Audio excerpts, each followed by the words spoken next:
Today I'll review a new slip joint folder from Boker called the Slack, or as Jason Statham may say, the Boker Slack. The Boker Plus, the plus is the keyword. Slack is a lightweight pocket knife, a traditional style that has a useful blade size and is light in the pocket, as evidenced by the dimensions like the overall weight and the length.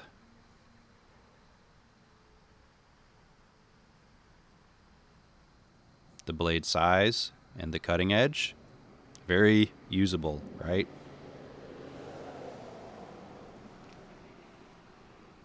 The handle size and the grip area, not too small. The handle thickness and the spine thickness. This is a traditional knife, which is code for no pocket clip and non-locking. But before we get to that, let's start with the blade made from VG10 steel. VG10, as you know, is a steel a lot of knife guys have moved on from, but I still like. It works great as a slightly hard steel, found in some Spydercos like the Endura or Delica, which are popular and affordable. Now I like VG10 because it sharpens easily for me, and the horizontal brushed satin finish on this blade is subtle, if slightly unusual because most of it's vertical brushes. The blade shape is a clip point, and the grind, now it looks to be a flat grind. It's entirely possible it's a subtle hollow grind, but I don't see the concave shape when I look at it from the side.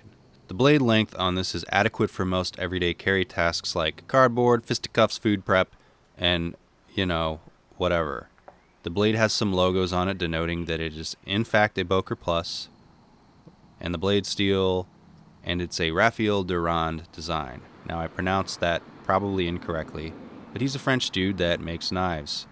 You mean a knife maker? Yeah, a knife maker. And this particular knife is made by Boker in Taiwan. I'll link Durand's website below, and of course Boker's.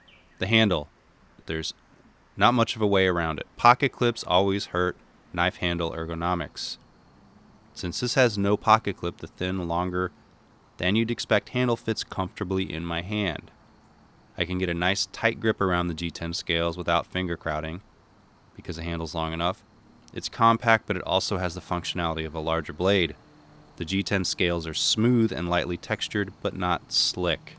The liner is nested and skeletonized to make the handle slim in overall thickness and keep it light. It has a lanyard hole in the back and has a closed back design that comes with a small leather pouch. Now, the absence of a pocket clip means the blade isn't for everyone. I see it being popular for people who need a light-duty functional knife, for places that have worser knife laws. For people not in the jungle, baby. I would have liked to see a clip on the pouch, though. That would have been a good idea. That way it could fit in a pocket vertically and not fall to the bottom and move around horizontally like it does in mine. This brings me to deployment. Now, if you have old pocket knives, you know they're functional tools and not fidget toys like most modern, fast-deploying tactical, survival, self-defense, urban warfare, Rambo, fighting knives.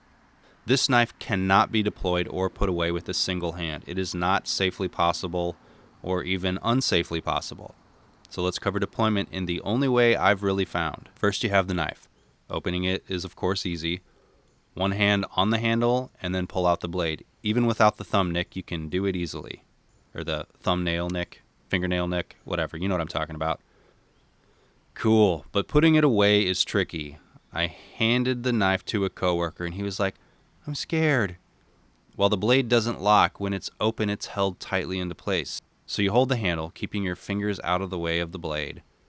Apply a good amount of pressure to the front 2/3 of the blade, but make sure no part of your hand is on the tip because it's a clip point and it points upwards.